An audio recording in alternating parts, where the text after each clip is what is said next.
42 वर्ष पहले हमको असल में गठिया हो गया था, ऋषिकेश में मैं था, और समूचे दोनों पैर मेरे इतने अधिक सूज गए थे, मुझको कोई उठा करके जब टट्टी पर कमोड पर बैठाता था तो मैं टट्टी जैसा था, ऐसी मेरी दशा थी। अच्छा, पर मेरे मुंह पर किसी ने हाँ आह बाप आह तो बाप मचाते नहीं देखा था। अच्छा, ऐसी स्थिति में एक दिन एक रात को भी 2 ही मिनट के लिए नींद हमको नहीं आई, पीड़ा के मारे। पर हंसते हुए मेरी रात कटती थी, दिन कट जाता था, कहीं मुझको हाय तो बा मचा देता। अच्छा, सहते सहते सहते करीब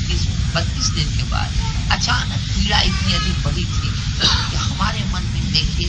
हम अपनी बात कहने कोई प्रशंसा के लिए नहीं, पर जो बात है कोई मजाक उड़ाइए, चाहे मसीह हमारे लिए अर्थ क्या है, जिसके जीवन में एक भगवान है, जो मन में आपको खुशी होनी चाहिए। एक हमारे भगत जी थे, कहाँ के थे भगत जी थे, कहाँ के, दादरी के थे,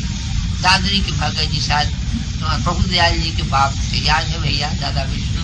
तो उनके, तो मैंने उनसे पूछा कि आप मोर पंखी क्यों बांधे रखते हैं सिर पर? तो उन्होंने कहा एक तो भगवान को याद दिला देती है मयूर को, मयूर पीछे,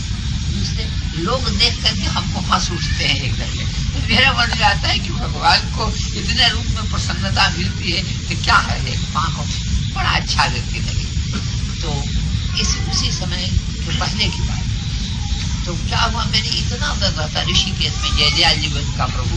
उसमें जीवित थे, बड़ी सुंदर सेवा की व्यवस्था थी, कमोड था और कमोड पर हमको एक आदमी उठा करके बैठा देता था, टट्टी भी कमंडलू से स्वामी जी महाराज थे, वो हमको बुला देते थे, हर हर हर कर चौकी में स्नान करा देते कर लेता था। कभी अगर भूख लगी थी तो आधा फल का एक फल का खा लेता था, पर पड़ा रहता। अचानक एक दिन रात के समय हमको बड़ी पीड़ा का अनुभव, तो हमारे और भगवान कैसे होंगे कौन जाने, हमारे आंख में तो एक नंदन महाराज खड़े रहते हैं, उन्हीं को मैं सब जगह देखता हूँ, उस समय भी मेरी आंखों के आगे वही रहते थे, देखता रहे। अचानक मेरे मन में इतनी पीड़ा हुई, और पीड़ा होने पर हमने महाराज के आंख देखी, कितनी पीड़ा है, पीड़ा तो इससे 10 गुनी हो जाए, कोई आपत्ति की बात नहीं, कम से कम सहने की शक्ति तो हमको दीजिए, कम से कम हाय तो बात मैं नहीं बचाऊं। इस प्रकार की बात मेरे मन में आती ही महाराज, चाहे वो मेरा भ्रम होगा, मन का भाव होगा, हमको लगा कि जैसे वो मूर्ति जो थी भगवान नंदन माने बड़ी सुंदर थी, बड़ा अच्छा, अभी भी लगी कि जैसे उसकी आंखें भर आई, आंखों में आंसू आ गया, और वो मूर्ति जैसे कह रही होते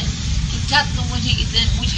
इतना निष्ठुर समझते हो कि मैं तुमको इतनी पीड़ा दूंगा कि जो तुम सह नहीं सको, पीड़ा तो उतनी है कि जितना तुम सह कर। इतना सुनते ही महाराज लगा मेरी आंख में झरझर आंसू की धारा बह चली, और हमारे मन में एक धिक्कार है, अरे प्रभु की इस बात को हम समझ नहीं सकते,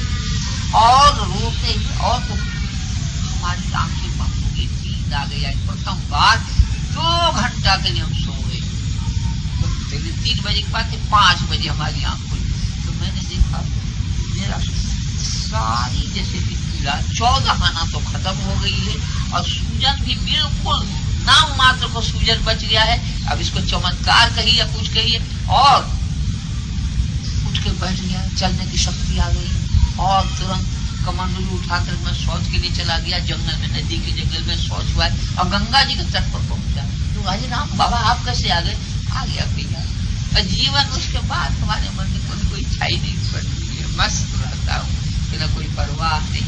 आज एक जैसे हमारे लिए हुए, ऐसे प्रतिक्षण किसी के लिए भगवान कर सकते, पर कोई उनसे सहायता चाहे तब तो।